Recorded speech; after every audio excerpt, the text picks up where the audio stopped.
El Clasico ফাইনালের আগে Barcelona এবং রিয়াল মাদ্রিদের সম্পর্কের মধ্যে স্পষ্ট ভাঙনের ইঙ্গিত মিলেছে।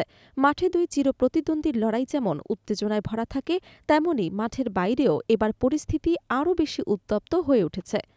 বার্সেলোনার বিরুদ্ধে চলমান স্পেন ফুটবলের আলোচিত অর্থ কেলেঙ্কারি, নেগ্রেইরা কেসে রিয়াল মাদ্রিদের আইনি হস্তক্ষেপ দুই ক্লাবের দীর্ঘদিনের পেশাদার সম্পর্ককে গভীর সংকটে ফেলেছে বলে দাবি করেছেন বার্সার সভাপতি জোয়ান লাপোর্তা।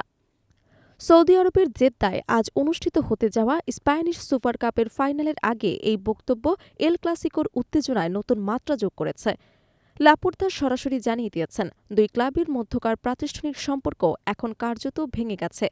তার মতে, রিয়াল মাদ্রিদ যেভাবে নেগ্রেইরা মামলায় নিজেদের পক্ষভুক্ত করেছে তা বার্সেলোনার মর্যাদায় আঘাত হানার একটি অগ্রহণযোগ্য প্রচেষ্টা। নেগ্রেইরা কোসে বার্সেলোনার বিরুদ্ধে অভিযোগ উঠেছে যে তারা রেফারি কমিটির সাবেক সহ-সভাপতিকে অর্থ প্রদান করেছিল, যা ম্যাচ পরিচালনায় প্রভাব ফেলতে পারে এমন সন্দেহ থেকেই তদন্ত চলছে। রিয়াল মাদ্রিদ এই আইনি প্রক্রিয়ায় নিজেদের যুক্ত করায় বার্সা শিবিরে ব্যাপক অসন্তোষ তৈরি হয়েছে। লাপোর্তা এটিকে বার্সেলোনাকে কলঙ্কিত করার পরিকল্পিত কৌশল হিসেবে দেখছেন এবং মাদ্রিদাবাদ নাম দিয়ে একটি শক্তিশালী গোষ্ঠীর দিকে ইঙ্গিত করেছেন, যারা কাতালান ক্লাবের সাফল্যে ঈর্ষান্বিত হয়ে এমন বিতর্ক উস্কে দেয় বলে তার অভিযোগ। লাপোর্তার মতে, যখনই বার্সেলোনা মাঠে ভালো করতে শুরু করে তখনই এই ধরনের বিষয়ের সামনে এনে ক্লাবের ভাবমূর্তি নষ্ট করার চেষ্টা করা হয়। এই উত্তপ্ত আবহেই আজ সৌদি আরবে টানা চতুর্থবারের মতো কোনো কাপ ফাইনালে মুখোমুখি হচ্ছে ইউরোপের দুই জায়ান্ট। কিন্তু বর্তমান পরিস্থিতিতে সেই রীতি অনির্দিষ্টকালের জন্য স্থগিত করা হয়েছে, যা সম্পর্কের অবনতির আরেকটি স্পষ্ট ইঙ্গিত।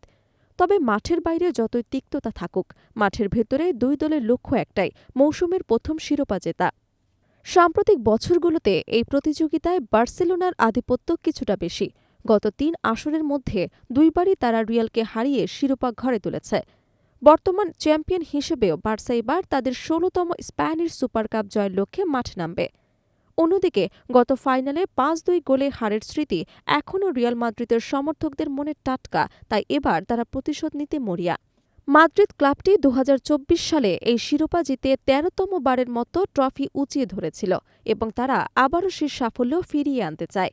সাম্প্রতিক এল ক্লাসিকোর ফলাফলও এই ফাইনালে বাড়তি রোমাঞ্চ যোগ করছে।